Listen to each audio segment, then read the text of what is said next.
Olá, sejam bem-vindos a mais um vídeo Visão Comparativa dos Evangelhos. Meu nome é Wellington Lima. Estamos estudando agora o Sermão da Montanha e vamos focar agora o nosso estudo em Mateus capítulo 5, versículo 17 a 20, onde Jesus declara que não veio revogar a lei, mas cumprir. Que este estudo possa lhe abençoar. Vamos lá? Mateus capítulo 5, versículo 17. Não penseis que vim para revogar a lei ou os profetas. Não vim para revogar, mas sim para cumprir. Jesus estava apenas começando seu trabalho. Era importante que ele declarasse o que veio fazer. Ao se preparar para ser um mestre em oposição aos escribas e fariseus, alguns poderiam acusá-lo dizendo que Jesus veio destruir a lei e abolir os costumes da nação judaica. Portanto, Jesus lhe disse que não tinha esse objetivo, mas realmente cumpria ou cumpriria o que havia na lei e nos profetas. Revogar. Negar sua autoridade divina. Libertar as pessoas da obrigação de obedecê-las. É manifesto a partir do discurso a seguir que Jesus falou principalmente da lei moral, vários dos preceitos sobre as quais ele depois explica e justifica as interpretações corruptas dos escribas e fariseus. Pois quando a lei cerimonial, embora Jesus também a cumprisse, como grande antítipo em que todos os tipos dela tinham sua realização, todavia ele veio revogá-la, apagando e pregando na cruz a escrita à mão das ordenanças, como o apóstolo Paulo fala em Colossenses capítulo 2, versículo 14, onde está registrado: Ele riscou a certidão de nossa dívida em ordenanças, a qual era contra nós, e a removeu, cravando-a na cruz. A lei. Os 5 livros de Moisés chamavam a lei. Os profetas. Os livros que os profetas escreveram. Essas duas divisões aqui compreendem o Antigo Testamento. E Jesus diz que ele não veio para destruir ou revogar a autoridade do Antigo Testamento. Encontramos a expressão lei e profetas usados por Jesus em outros lugares para significar os preceitos morais neles contidos, mas sim para cumprir, para completar o desígnio, preencher o que foi previsto, para realizar o que se pretendia neles. A palavra cumprir também significa algumas vezes ensinar ou inculcar. A lei de Moisés continha muitos sacrifícios e ritos que foram projetados para sombrear o Messias, conforme registrado em Hebreus capítulo 10, versículo 1. A lei tem uma sombra dos bens futuros, e não a própria imagem das coisas. Estes foram cumpridos quando Jesus veio e ofereceu a si mesmo em sacrifício a Deus. Os profetas continham muitas previsões a respeito da sua vinda e sua morte. Tudo isso deveria ser executado e realizado por sua vida e seus sofrimentos. Versículo 18. Porque em verdade vos digo que, até que o céu e a terra passem, nem um jota, nem um tio passará da lei, até que tudo se cumpra. Em verdade, verdadeiramente, certamente, uma palavra de forte afirmação. Até que o céu e a terra passem. Essa expressão indica que a lei nunca seria destruída até que tudo fosse cumprido. É o mesmo que dizer que tudo mais pode mudar. A própria terra e o céu pode passar, mas a lei de Deus não será destruída até que todo o seu desígnio seja cumprido. Assim, Jesus estabelece o caráter eterno da lei. Entretanto, Paulo poderá dizer, porque o fim da lei é Cristo, conforme registrado em Romanos capítulo 10, versículo 4. 1J. A palavra J, ou Yod, é o nome da menor letra do alfabeto hebraico. Um tio. A palavra usada aqui no grego significa literalmente um pequeno chifre, depois um ponto ou uma extremidade. Várias das letras hebraicas foram escritas com pequenos pontos ou vértices, que servem para distinguir uma letra da outra. Alterava-se um pequeno ponto de uma letra, portanto, poderia variar o significado de uma palavra e destruir todo o sentido.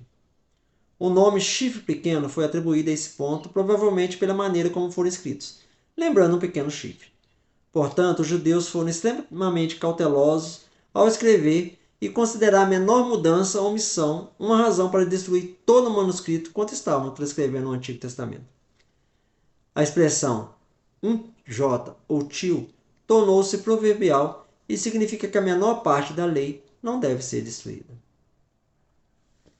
Lei. A lei dos judeus são comumente divididas em moral, cerimonial e judicial. As leis morais surgem da natureza das coisas e, portanto, não podem ser alteradas, como o dever de amar a Deus e suas criaturas. Essas não podem ser abolidas, pois nunca pode ser correto odiar a Deus ou odiar nossos semelhantes. Desse tipo são os 10 mandamentos. E esse Jesus não aboliu nem substituiu. Temos também as leis cerimoniais, que são as que são designadas para atender a certos estados da sociedade ou para regular os ritos e cerimônias religiosas de um povo. Estes podem ser alterados quando as circunstâncias são alteradas. E ainda assim, a lei moral permanece intocada. Um general de um exército pode ordenar que seus soldados apareçam às vezes com casaco verde e às vezes com uniforme branco ou cinza. Essa seria uma lei cerimonial e poderia ser alterada como quisesse. O dever de obedecê-lo e de ser fiel ao seu país é que não poderia nunca ser mudado. Temos também uma terceira espécie de lei, que era a lei judicial, ou as leis contidas no Antigo Testamento que regulam os tribunais de justiça. Estes eram da natureza da lei cerimonial e também podiam ser alterados à vontade. A lei judicial dos hebreus foi adaptada à sua própria sociedade civil. Quando a forma de sua política foi alterada, isso não era mais obrigatório. A lei cerimonial foi cumprida pela vinda de Cristo. A sombra se perdeu na substância e deixou de ser obrigatória. A lei moral foi confirmada e inalterada, até que tudo se cumpra. A revelação de Deus, como é descrita pelos autores da Bíblia, não tem erro nenhum, até mesmo em seus mínimos detalhes. Ela é totalmente digna de confiança. Versículo 19. Portanto, qualquer um que desobedecer a um desses menores mandamentos e assim ensinar as pessoas, será chamado menor no reino dos céus. Porém, qualquer que os cumprir e ensinar, ele será chamado grande no reino dos céus. Qualquer um que desobedecer, violar ou descumprir. Em uma primeira leitura, bem poderia afirmar-se que essa é a declaração mais surpreendente de todas que Jesus faz no Sermão da Montanha.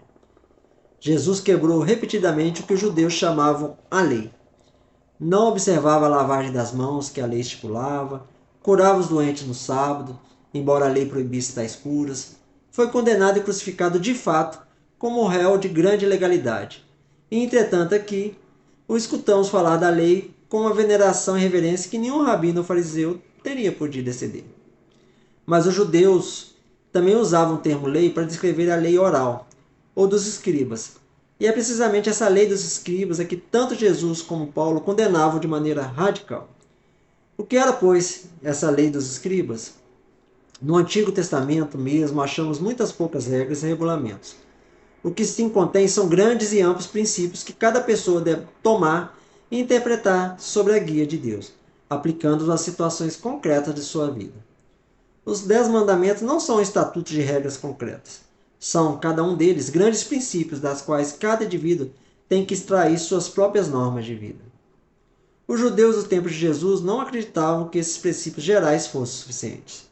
Sustentavam que a lei era divina e com ela Deus tinha pronunciado sua última palavra e que, portanto, nela deviam estar contidas todas as coisas. De modo que, se não aparecia explicitamente na lei, deveria estar contido de forma implícita. Sustentavam, por consequente, que era possível extrair da lei, por um procedimento lógico de dedução, regras e estatutos que fixassem o que era correto para todo homem, em qualquer situação da vida.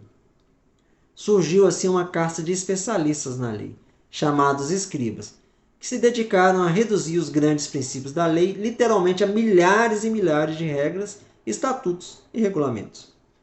A melhor forma de compreender o significado dessa interpretação da lei é vendo como funcionava. A lei, por exemplo, estabelecia que o dia de sábado devesse ser santificado e que durante suas 24 horas ninguém podia fazer trabalho algum. Este é o grande princípio.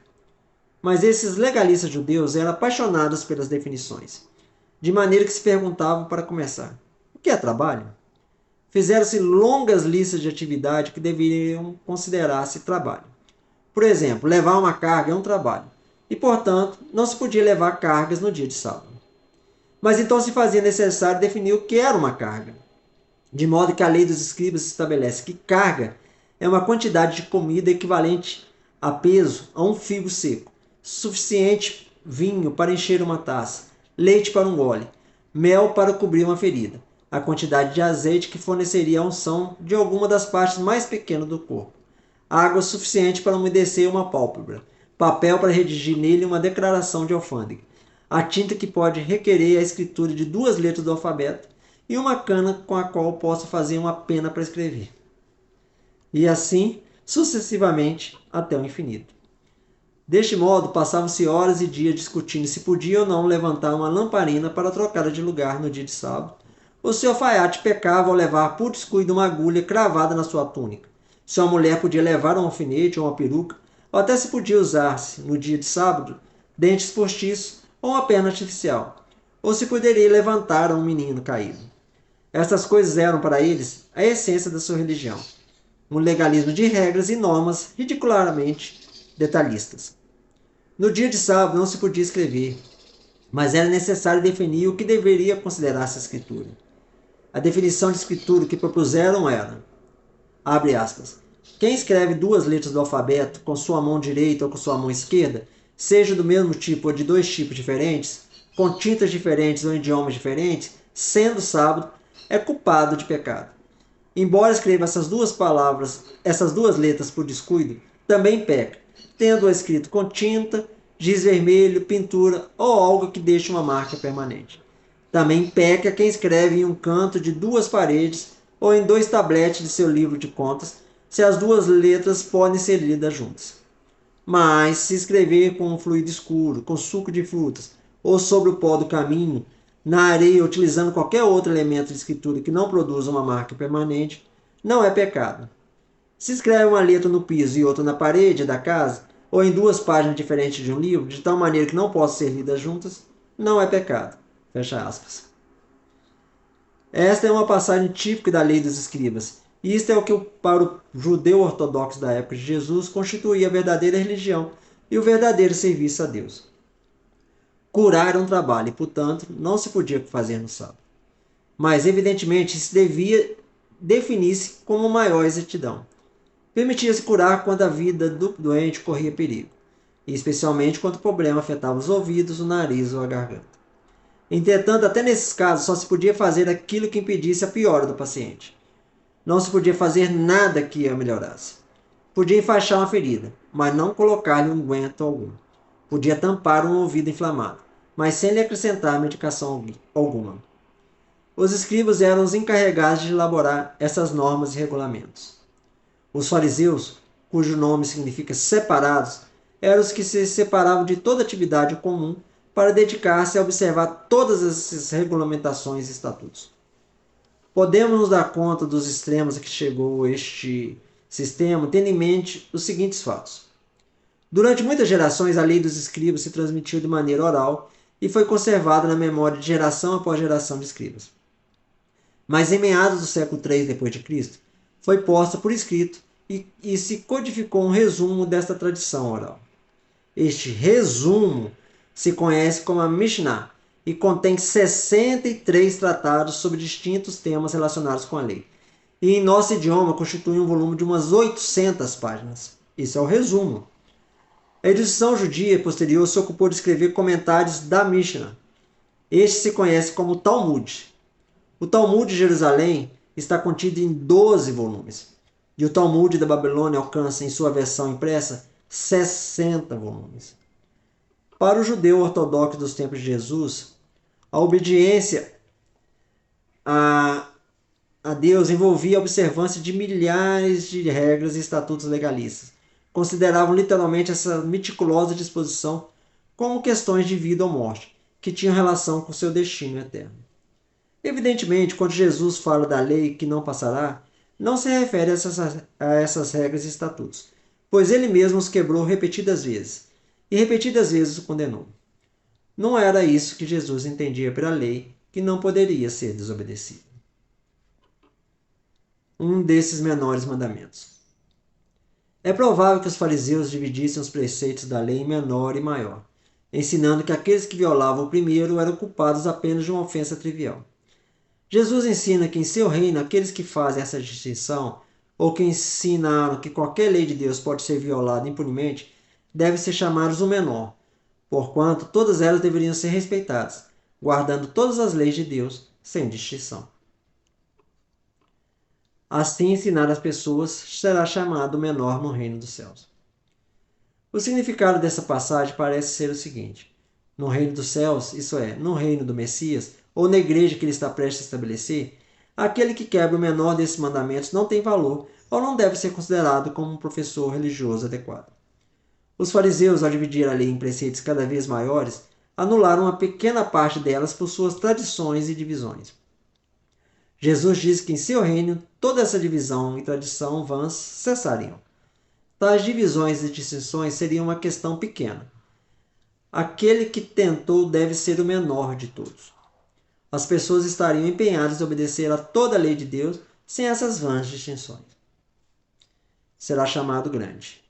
Aquele que ensina que toda a lei de Deus é vinculativa e que toda ela deve ser obedecida, sem tentar especificar o que é mais importante, será um professor digno de seu ofício e será chamado de grande. Versículo 20. Porque eu vos digo que a vossa justiça não for maior que a dos escribas e dos fariseus, de maneira nenhuma entrarei no reino dos céus. Vossa justiça, sua santidade, seus pontos de vista sobre a natureza da justiça, sua conduta e vida.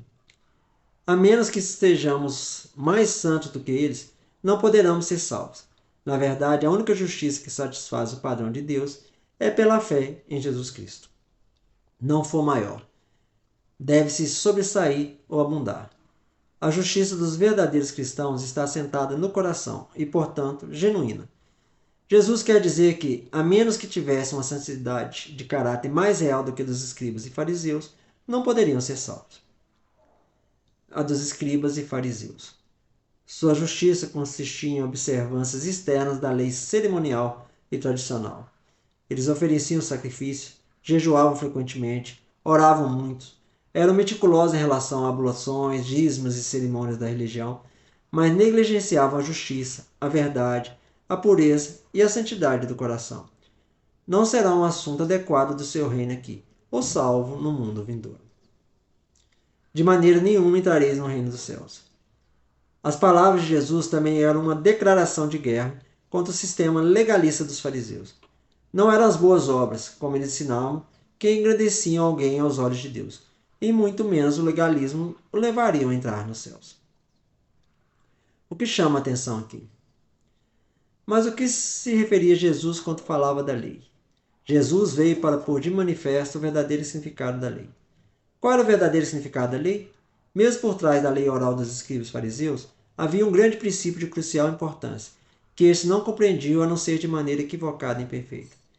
Este grande princípio fundamental é que em todas as coisas o homem deve procurar a vontade de Deus e que, uma vez que a conhece, deve dedicar toda a sua vida a obedecê-la.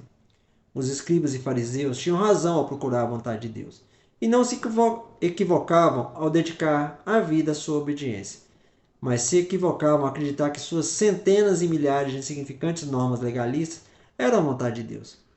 Qual é, pois, o verdadeiro princípio que respalda a lei em sua totalidade, esse princípio que Jesus deve cumprir, esse princípio cujo verdadeiro significado veio a nos mostrar? Quando examinamos os 10 mandamentos, que são a essência e o fundamento de toda a lei, podemos nos dar conta que todo o seu significado pode resumir-se em uma só palavra: respeito, ou até mesmo, adequadamente, reverência. Reverência para com Deus e para o nome de Deus. Reverência pelo seu dia, respeito aos pais, respeito à vida, respeito à propriedade, respeito à personalidade, respeito à verdade e ao bom nome dos outros e respeito a si mesmo, de tal modo que jamais possam chegar a nos dominar os maus desejos. Estes são os princípios fundamentais que resumem o significado dos 10 mandamentos: a reverência para com Deus e o respeito a nossos semelhantes e a nós mesmos. Sem esta reverência e este respeito fundamentais, não pode haver lei. Sobre essas atitudes se apoia toda a lei. E é essa reverência e esse respeito o que Jesus deveu cumprir. Veio para demonstrar aos homens, em sua própria vida concreta de cada dia, o que é a reverência para com Deus e o respeito para com o homem. A justiça, diziam os gregos, consistia em dar a Deus e aos homens o que merecem. Jesus veio para mostrar na vida o que significa a reverência que Deus merece e o respeito que o homem merece. Essa reverência e esse respeito não consistiam na obediência de uma multidão de meticulosas regras e estatutos. Não exigia o sacrifício, e sim a misericórdia. Não era um legalismo, e sim um amor. Não era uma série de proibições que estipulavam detalhadamente o que não se podia fazer, e sim uma série breve de mandamentos fundamentais que levavam o crente a modelar sua vida a partir do mandamento positivo, que é o mandamento do amor. A reverência e o respeito que constituem o fundamento dos 10 mandamentos jamais passarão. A reverência e o respeito são a própria essência da relação de cada indivíduo com Deus e com o próximo. Que esse estudo possa ter lhe abençoado. Nos vemos no próximo. Até lá.